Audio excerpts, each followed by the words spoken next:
Everyone, good afternoon. একটা mini blog তোমাদের সাথে শেয়ার করা ছিল। আমি যাচ্ছি হলো কি রেডি সেডি হয়ে তুলনি বিয়েতে। তো আমরা তো মানে আসামেই থাকি না, আসামের মেজরিটির মধ্যে ওই জিনিসটা পড়ে তুলনি বিয়েটা। তো যাই হোক, এখন যাবো তুলনি বিয়েতে। আমি মানে সাউন্ডটা কমিয়ে দিয়েছিলাম আর কি, ভয়েস ওভার করছি আমি এখনই। তো আমরা রেডি হয়ে বসে আছি, আমার ননাসও যাবে। তো বড়া প্রায় এখন রেডি, আমরাও বের হয়ে যাব, বড়াও বের হয়ে যাবে। তো দুটো পার্টি আমরা একসাথে যাব আর কি।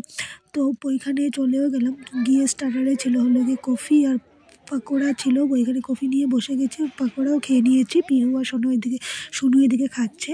তারপরে এদিকে গিয়ে কনে বউকেও ওইখানে এসে এনে বসিয়েছে। তো পিহু বলছে এত ছোট কনে বউ, তবে আমিও তো ছোট, আমিও ওকে দেবো গিফট। আচ্ছা তাহলে ঠিক আছে, একজনে গিফট দিলেই হলো, এটা কোনো বড় কথা না। তো যাই হোক, ওইখানে পিহু ওকে গিফটটা দিয়ে দিল। পিহু ওইখানে গিফটটা দেওয়ার পরে আরও অল্প তোমাদের ডেকোরেটটা অল্প দেখিয়ে দিলাম আর কি। মানে পুরো কমপ্লিট হয় না এই রেডি হওয়াটা, আমার রেডি হতে গিয়েছে। ও যেখানে ছোটো বাচ্চা একটা বসে আছে ওইখানেই কিন্তু আগে কোনে বউটা বসা ছিল, আবার রেডি হতে গিয়েছে, অল্প পরে আবার এসে বসবে আর কি। তারপরে ওকে আমরা গিফট দিয়ে অল্প টাইম বসে ওইখানে খেতে চলে গিয়েছিলাম।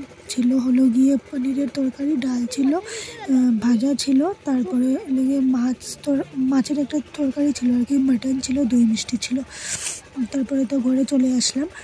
ঘরে চলে সব কিছু কিন্তু ভয়েস ওভার করেই আমি দিচ্ছি ওইখানে, মানে এক্সট্রা সাউন্ড আসার জন্য আমি ভয়েস ওভার করে দিচ্ছি। আমি ভেবেছি কি ভয়েসটা দিয়েছিলাম নাকি, পরে দেখি না ভয়েসটা দিই না। ওইখানে প্রায় 4:30টার মধ্যে পাচ্ছিল, আমরা তখন এসেও গিয়েছিলাম ঘরে এসে দেখি আজকে রড আসার এমনিও কথা ছিল।